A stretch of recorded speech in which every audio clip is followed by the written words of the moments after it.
அது நீதிமன்ற தீர்ப்புல அது தர்காவிற்கும் தீபத்தூணுக்கும் சம்பந்தமே கிடையாது என்பதை தெளிவுபடுத்தி இருக்கிறாங்க. ஒரு புனிதமிக்க இந்துக்கள் வழிபாடு செய்வதற்கும் சுடுகாட்டில் பணத்தை எரிக்கிறதையும் உதாரணம் காட்டி இதை ஒப்பிட்டு பேசுகிறார் என்றால் இவர்கள் எந்த அளவுக்கு மூளை மழுங்கி போயிருக்காங்க திமுக அமைச்சர்கள் என்பதற்கு. இந்துக்களுடைய உண்டியல் பணத்தை திருடக்கூடிய ஒரு வாய்ப்பை தான் இந்த அறநிலையத்துறை தொடர்ந்து ஏற்படுத்துகிறது. இந்த அறநிலையத்துடைய அமைச்சர் திரு சேகர் பாபு ஒரு கேவலமானவர் என்பதை நிச்சயமாக தமிழக மக்கள் பாடம் கற்பிப்பார்கள். இந்த கேடுகட்ட வேலையை செய்வதற்கு ஒரு முதல்வர் தேவையா? இது வெளியிடும் பொழுது ஒரு வேலையின் மீது வழக்கு போடப்பட்டால், நான் சிறைக்கு அடைக்கப்பட்டால் கூட நான் அதை பற்றி கவலைப்படலை. இரவு 6 மணிக்கு மேல மலையில் ஏறக்கூடாதுன்னு ஒரு சட்டம் இருக்குன்னா 10 மணிக்கு கொடி கம்பத்தை வச்சுக்கிட்டு ஒரு 20க்கும் மேற்பட்டோர் திருட்டுத்தனமா ஏறுகிறார்கள். அங்க உள்ள பெண்கள் மறிக்கிறாங்க, இந்து பெண்கள் மறிக்கிறாங்க. இது என்ன, இது நடைமுறைக்கு மாற்றமா இருக்குன்னா அந்த நேரத்துல அந்த பெண்களை கைது செய்துவிட்டு அவர்களை மேலே ஏற்றுறாங்க, கொடி ஏற்றுகிறாங்க. தலைவிருட்சம்னு இந்துக்கள் போற்றுகிற வழிபடுகிற அதுல போய் கொடி ஏற்றுனீங்கன்னா இது தேவையற்ற பிரச்சனை வருமா வராதா? இப்ப மத கலவரத்தை யார் தூண்டா? திருப்பரங்குன்றத்தில் தீபத்தூணில் தீபம் ஏற்றுவதில் வேலூர் குரானுடைய பங்கு நிச்சயமாக இருக்கும். அதற்கு எந்த தியாகம் செய்வதாக இருந்தாலும் சேகர் பாபுக்கு என்ன பிரச்சனை இருக்கு? ஒரு துணை முதல்வராக இருக்கிறவர் இழிவுபடுத்தி பேசுறாரு, கடவுள் மறுக்கக்கூடிய கொள்கையை பேசக்கூடிய இடத்துல அவர் சிரிச்சுட்டு உட்கார்ந்துட்டு கையை தட்டுறாருன்னா இந்த மாதிரி கேவலமானவர்கள் தான் இந்த அறநிலையத்துறை வச்சுக்கிட்டு இருக்கிறாங்க.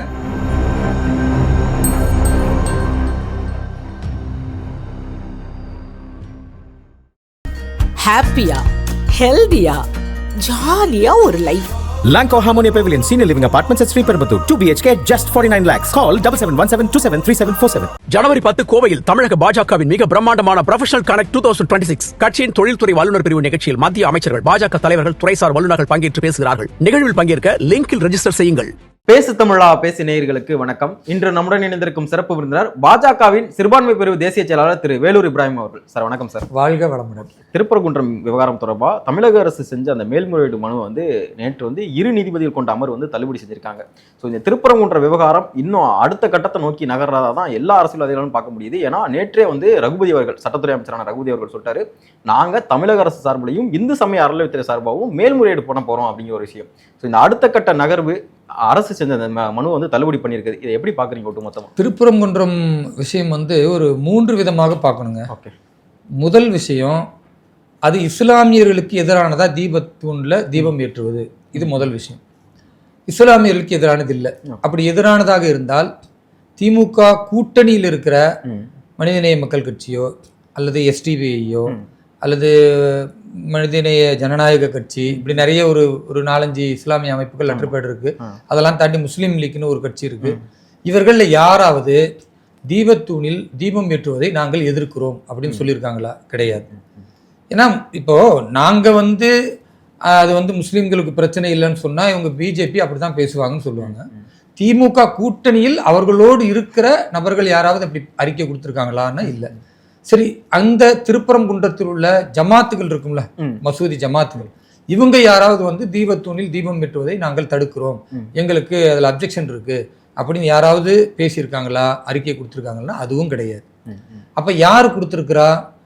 அங்க இருக்கிற தர்கா கமிட்டி இந்த தீபத்தூண்ல தீபம் ஏற்றக்கூடாது, ஏன்னா அந்த தீபத்தூண் எங்களுக்கு சொந்தமானது அப்படின்னு கொடுத்துருக்காங்க. அது நீதிமன்ற தீர்ப்புல கடுமையா கண்டித்ததோடு அது தர்காவிற்கும் தீபத்தூணுக்கும் சம்பந்தமே கிடையாது என்பதை தெளிவுபடுத்தி இருக்கிறாங்க. இப்ப இந்த தர்கா கமிட்டின்னா யார்? இவங்க தர்கா யாருடைய சொத்தாக இருக்கு? வக்ஃபு இடமாக இருக்கு. வக்ஃபு இடத்தை யார் பராமரிக்கிறான்னா தமிழக அரசு பராமரிக்கிறது.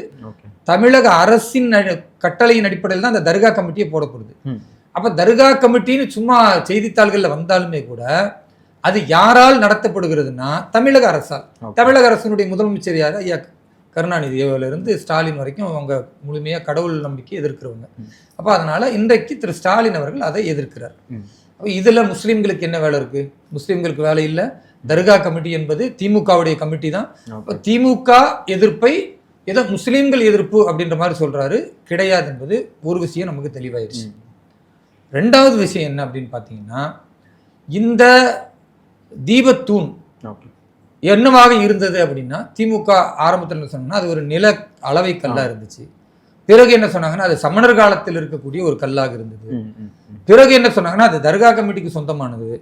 அப்போ ஒரு கட்சி அல்லது ஒரு ஆட்சி நடத்தக்கூடியவர்கள் ஒரு விஷயத்துக்கு ஒரு ஸ்டேட்மெண்ட் கொடுக்கலாம், ஒரே விஷயத்துக்கு 3 ஸ்டேட்மெண்ட் 3 முரண்பட்ட ஸ்டேட்மெண்ட் கொடுக்குறாங்க அப்படின்னா அதுல உண்மை இல்லை அப்படின்னு ரொம்ப தெளிவா தெரியும். அப்ப அதனுடைய நோக்கம் என்ன?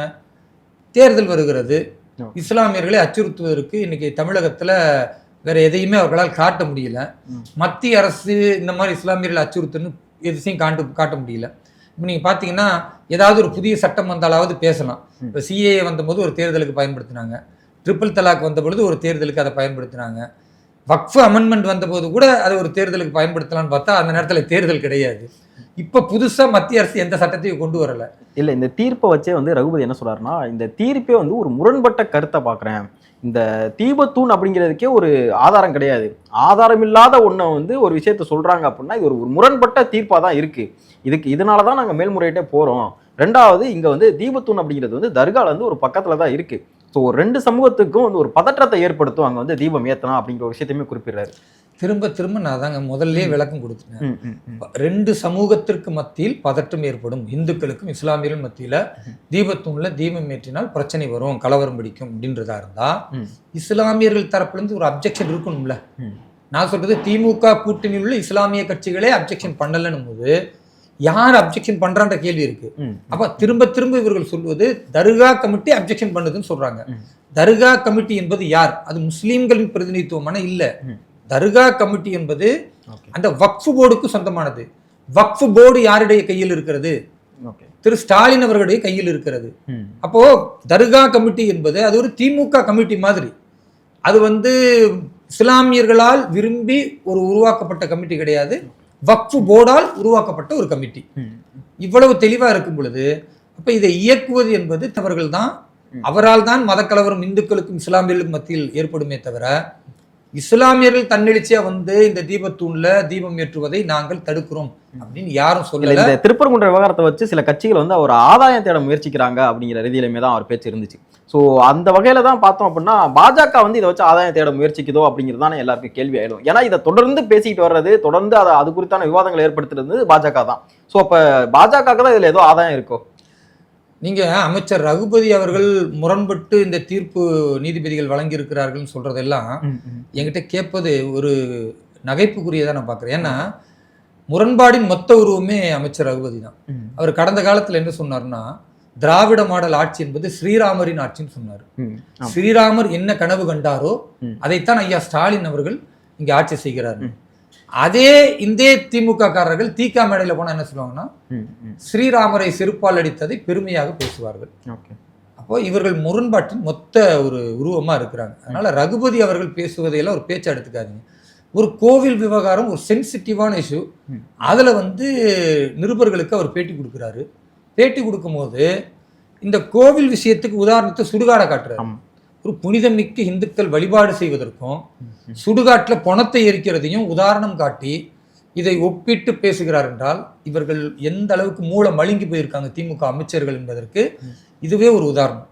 அதெல்லாம் தாண்டி இந்துக்கள் மீது இருக்கிற வன்மம் தான் இது.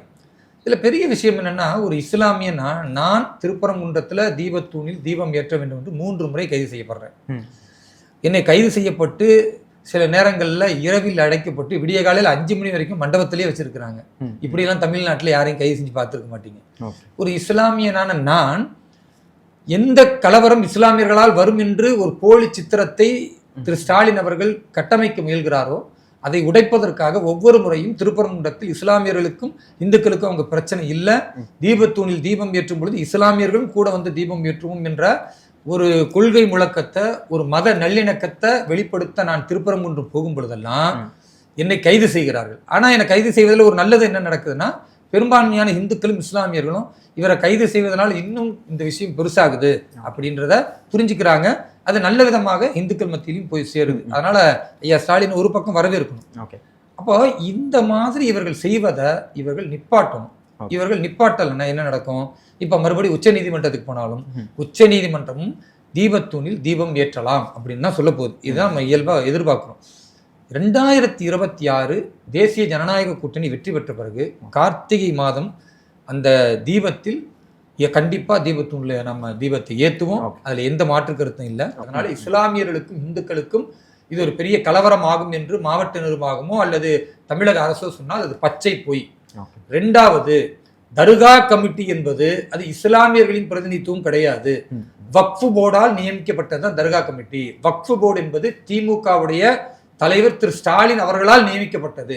அப்ப அவருக்கு தான் விசுவாசமா இருப்பாங்களே தவிர அவர் சொல்றதை கேட்பாங்களே தவிர இந்துக்களுடைய நலனோ மத நல்லிணக்கத்தை பத்தி யோசிக்க மாட்டாங்க. அதனால அவர்கள் போடக்கூடிய மனு என்பது அது திமுக சார்பில் இந்துக்களுக்கு எதிராக போடக்கூடிய மனுவா பார்க்கணும். 2. 3வது, நீதிமன்றத்துல தனி நீதிபதி கொடுத்த தீர்ப்பா இருக்கட்டும் அல்லது மறுபடி 2 நீதிபதிகள் கொடுத்து மறுபடி தனி நீதிபதி கிட்ட அது வந்து அதே தீர்ப்பை கொடுத்து மீண்டும் அதுக்கு அப்பீல் போய் இப்ப 2 நீதிபதிகள் கொண்டு பெஞ்ச் தீர்ப்பு கொடுத்து இப்ப மீண்டும் அப்பீலுக்கு போறாங்கன்னா இவர்கள் ஒவ்வொரு முறையும் திமுக நீதிமன்றத்திற்கு முன்னால் அசிங்கப்பட்டு கொண்டிருக்கிறது என்பதை தமிழக மக்கள் பார்த்து கொண்டிருக்கிறாங்க. இது நிச்சயமாக தேர்தலில் எதிரொலிக்கும். அதனால இந்துக்கள் பாதிக்கப்படும் பொழுதெல்லாம் இஸ்லாமியர்கள் மௌனம் காப்பது என்பது கண்டனத்திற்குரியது. எப்படி பாலஸ்தீனத்தில் அப்பாவிகள் கொல்லப்படும் பொழுது இஸ்லாமியர்கள் கொதிக்கிறார்களோ அப்படி பங்களாதேஷ்ல ஒரு 6 இந்துக்கள் இதுவரைக்கும் கொல்லப்பட்டிருக்கிறார்கள் என்றால் அதற்கு கொதித்திருக்கிறார்களா? அதற்கு இஸ்லாமிய அமைப்புகள் போராட்டம் நடத்தியிருக்கிறதா? அதற்காக இஸ்லாமிய பகுதிகள் சொல்லக்கூடிய அடர்த்தியாக இருக்கிற பகுதிகளில் ஏதாவது நடைபெறணுமோ அல்லது வெள்ளிக்கிழமை ஜும்மா தொழுகைகள்ல பிரசங்கம் செய்யும் போது பொழுதுனைக்கு மத்திய அரசை எதிர்க்கணுன்ற மனநிலையில் உள்ளவர்கள் குறைந்தபட்சம் அப்பாவி இந்துக்கள் பங்களாதேஷ்ல அங்க பெரும்பான்மையா இருக்கிற இஸ்லாமிய அடிப்படைவாத சில சக்திகளால் கொல்லப்படுகிறார்கள். அது கண்டனத்துக்குரியதுன்னு பேசுறாங்களா? இப்படி பேசுவதே கிடையாது. அதே மாதிரி இன்றைக்கு திருப்பரங்குன்றத்துல தீபத்தில் அந்த தீபத்தூண் ஏத்தணும் அப்படின்னு இந்துக்கள் போராடி கொண்டிருக்கும் பொழுது அதை கண்டுகொள்ளாமல் மௌனம் காப்பது என்பது அது நிச்சயமாக இஸ்லாமியர்களுக்கு பெரிய அசிங்கத்தையும் இழிவையும் ஏற்படுத்தி கொடுக்குமோ நான் பயப்படுறேன். இஸ்லாமியர்கள் மசூதிகள்ல இருந்து இஸ்லாமிய அமைப்புகள் வெளியாக வந்து எங்களுக்கும் இதுக்கும் எந்த பிரச்சனையும் கிடையாது, இஸ்லாமியர்கள் பெயரை பயன்படுத்தி திமுக தேவையற்ற முறையில் மத நல்லிணக்கத்திற்கு எதிராக செயல்படுதுன்னு இஸ்லாமியர்கள் பேசணும். அப்படி பேசாவிட்டால் நாளை இஸ்லாமியர்கள் இதனுடைய பிரதிபலனை கண்டிப்பாக அனுபவிப்பார். ஓகே, இந்த திருப்பரங்குன்றம் விவகாரம் ஒரு சைடு நடந்துட்டு இருக்கும் பொழுதே வந்து இந்த சந்தனக்கூடு விழாக்காக வந்து அங்க கொடியேற்றுறதுக்காக அனுமதி கொடுக்குறாங்க தமிழக அரசு. ஒரு சைடு கொடியேற்றுறதுக்கு அனுமதி கொடுக்குறாங்க, இன்னொரு சைடு பார்த்தோம்னா தீபத்தூணுக்கு அனுமதி இல்லை. ஸோ இந்த மாதிரியான ஒரு முரண்பட்ட ஒரு விவகாரத்தை வந்து எப்படி பார்க்குறேன்னு ஒரு விஷயம் இருக்குல்ல. ஸோ ஒரு சைடு இஸ்லாமியர்கள் அவர்கள் கேட்டாங்க அப்படின்னா கொடியேற்றுறதுக்கு அனுமதி, சந்தனக்கூடு விழா நடத்துறதுக்கு அனுமதி, இன்னொரு விஷயம் இன்னொரு படி மேலே போயிட்டு அங்கே வந்து பலியிடுறதுக்குமே வந்து இஸ்லாமியர்கள் தரப்புல வந்து அனுமதி கேட்கப்பட்டுச்சு. 2வது, கோர்ட்லயுமே வந்து ஒரு வழக்கு தொடுக்கப்பட்டாங்க. ஆனால் அந்த வழக்கு வந்து தள்ளுபடி செய்யப்பட்டுச்சுன்னு நினைக்கிறேன். நீங்க இஸ்லாமியரின் பக்கம் நலன் காக்கக்கூடியவரா இருந்தா பாஜக இஸ்லாமியரை காவல்துறை வந்து இஸ்லாமியரை பார்ப்பது கிடையாது. திமுக ஆதரவு செம்பு தூக்கிகளை மட்டும்தான் இஸ்லாமியரை பார்க்குது. இரவு 6 மணிக்கு மேல மலையில் ஏறக்கூடாதுன்னு ஒரு சட்டம் இருக்கும்னா 10 மணிக்கு கொடி கம்பத்தை வச்சுக்கிட்டு ஒரு 20க்கும் மேற்பட்டோர் திருட்டுத்தனமா ஏறுகிறார்கள். அங்க உள்ள பெண்கள் மறிக்கிறாங்க, இந்து பெண்கள் மறிக்கிறாங்க. இது என்ன, இது நடைமுறைக்கு மாற்றமா இருக்குன்னா அந்த நேரத்துல அந்த பெண்களை கைது செய்துவிட்டு அவர்களை மேலே ஏற்றுறாங்க கொடி ஏற்றுவதற்கு. அப்போ 20 பேரு இஸ்லாமியர்கள் 10 மணிக்கு போகலாம் தர்காவுக்குன்றதை அனுமதிக்கிறாங்கன்னா நான் 6:15 மணிக்கு அதே திருப்பரங்குன்றத்துல தர்காவிற்கு பிரார்த்தனை செய்ய போறேன்னா என்ன கைது செய்யறாங்க. என்ன கேட்டா சொல்றாங்க இல்ல 6 மணிக்கு வந்து மேல போகக்கூடாது. அப்ப அவங்க எங்க போனாங்க அந்த இஸ்லாமியர்கள்? அவர்களுக்கு சிறப்பு இந்த சந்தனக்கூடு கொடியேற்றது அதான் சொல்றேன், அது சிறப்பு. நான் கேட்டேன், அவர்களுக்கு சந்தனக்கூடு கொடியேற்றுவதற்கு சிறப்பு அனுமதி இருக்குன்றதுக்கு என்ன ரெக்கார்டு இருக்கு? அப்படி ஏதாவது வழக்கம் இருக்கிறதா? அப்படி ஏதாவது நீதிமன்ற தீர்ப்பு இருக்கா? அல்லது இதுக்கு முன்னால அப்படி ஒரு முன்னுதாரணம் இருக்கான்னு கேட்டா எதுவுமே பேச முடியல. அவங்க என்ன சொல்றாங்க, பாரம்பரியமா இருக்கு. அப்ப நான் கேட்டேன், அப்ப பாரம்பரியமா 100 ஆண்டுகளுக்கு முன்னால் இருந்து 2000 ஆண்டுகளாக தீபத்தூண்ல தீபம் ஏற்றுவது ஒரு பாரம்பரியம் தானே, அதையே விட்டு கொடுக்க முடியலன்னா மறுபடியும் போலீஸால பேச முடியல. என்கிட்ட காதுல வந்து ரகசியமா ஆய்வாளர் என்ன சொல்றாருன்னா, கொஞ்சம் நீங்க அட்ஜஸ்ட் பண்ணுங்க, நெருக்கடியா இருக்குது, எங்க நிலைமையை புரிஞ்சுக்குங்கன்ற.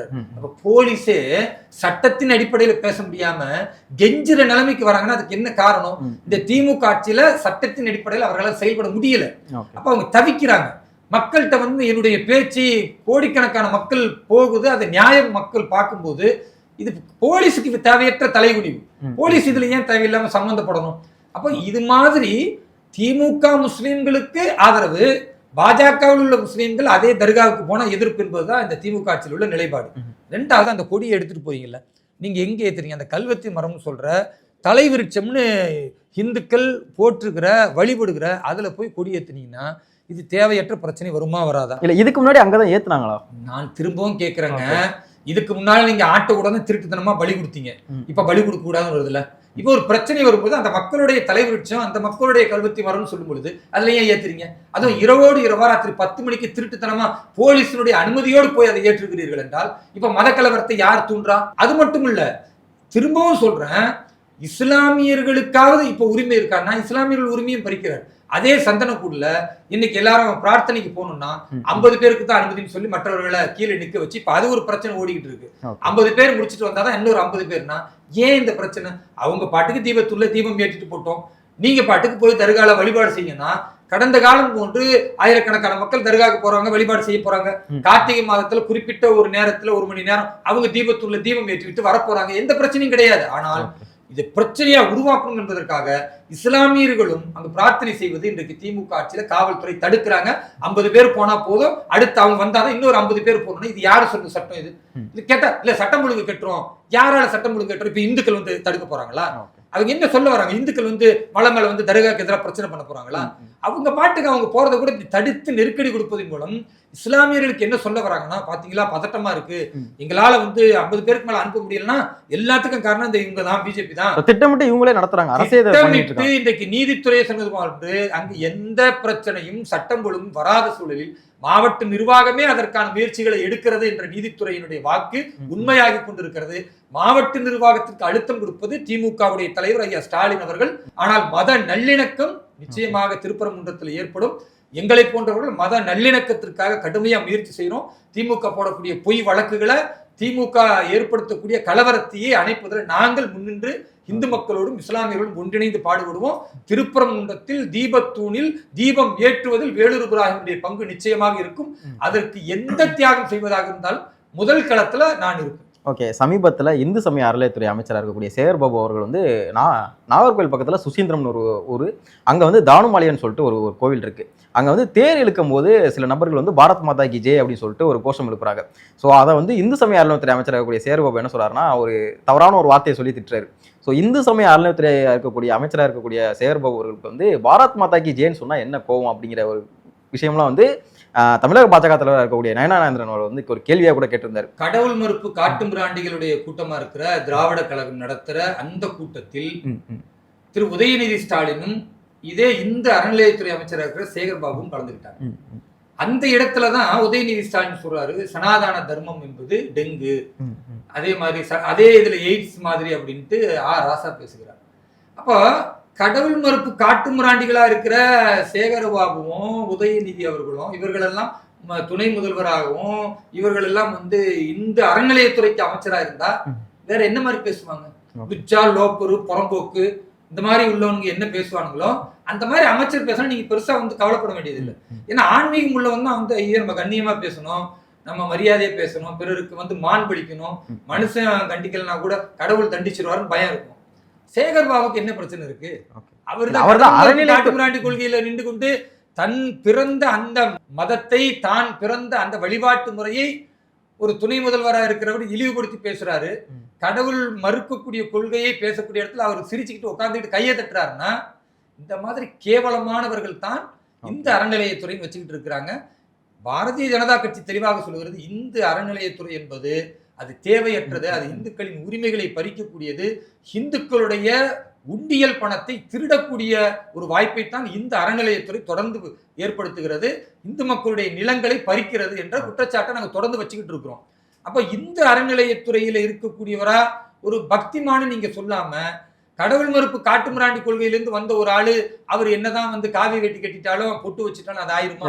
அது யார் பொறுப்பில் இருக்கிறார்களோ அவர்கள் மாண்புக்கு எதிரானவர்களாக இருக்கும் பொழுது மக்கள் தான் அவர்களை புறக்கணிக்கணும்.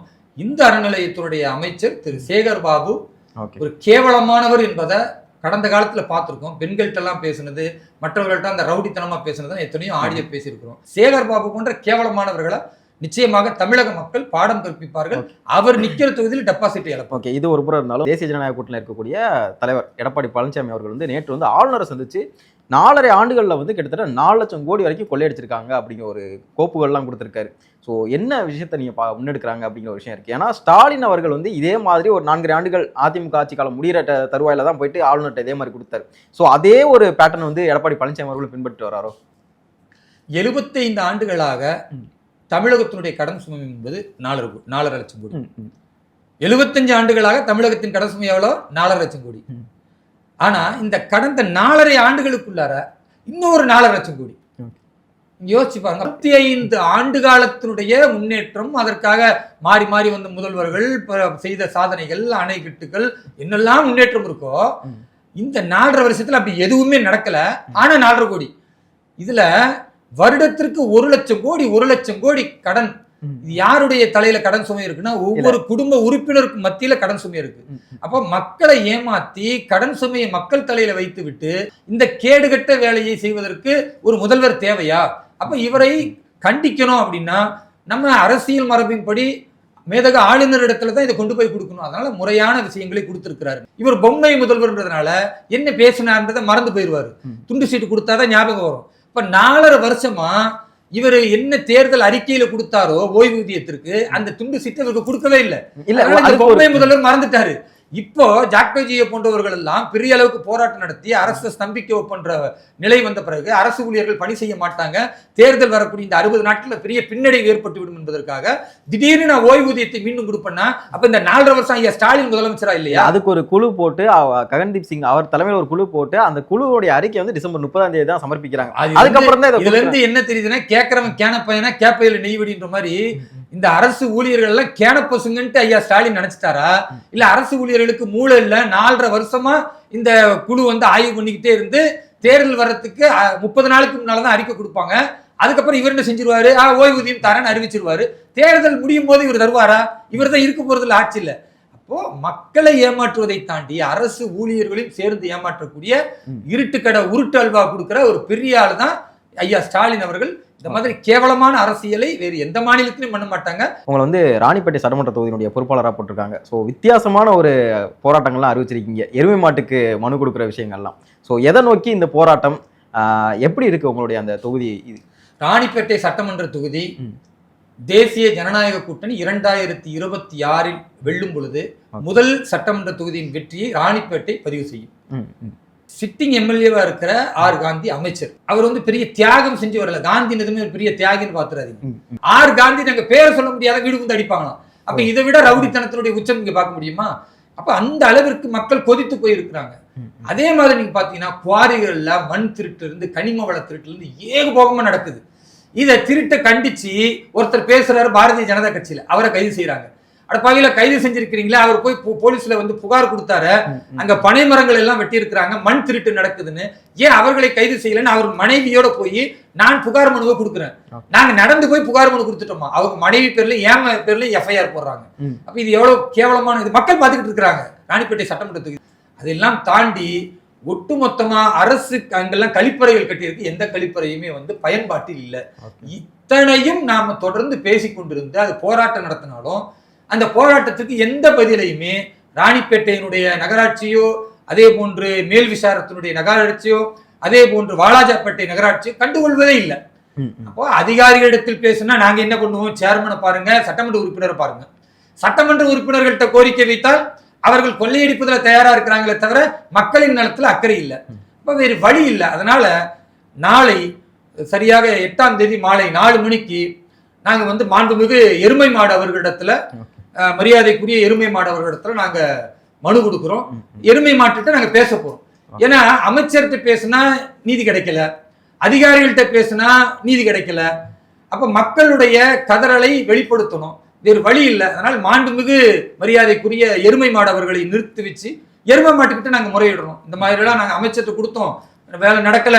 அதே மாதிரி நகராட்சி சேர்மன் கொடுக்குறோம், அப்பயுமே வந்து மக்களுடைய குறைகள் நடவடிக்கை எடுக்க மாட்டேங்கிறாங்க, குப்பைகளை வார மாட்டாங்க, ஏரி வந்து நஞ்சு ஏரி ஆக்கி வைட்டாங்க. அதே மாதிரி அங்க இருக்கிற கோவில்களை எல்லாம் இடித்திருக்கிறார்கள். இப்ப இதெல்லாம் புனரமைக்கணும் எத்தனையோ விஷயங்களை சொல்லி எதையுமே செய்யாம இருக்கிறாங்க. அதனால மாண்புமிகு எரும மாடு அவர்களே, தயவு செய்து நீங்களாவது இதுக்கு ஒரு நல்ல முடிவு எடுக்கணும் அப்படின்னு சொல்லுவோம். குறைஞ்சபட்சம் எரும மாடு இப்படி தலையாவது ஆட்டும்ல.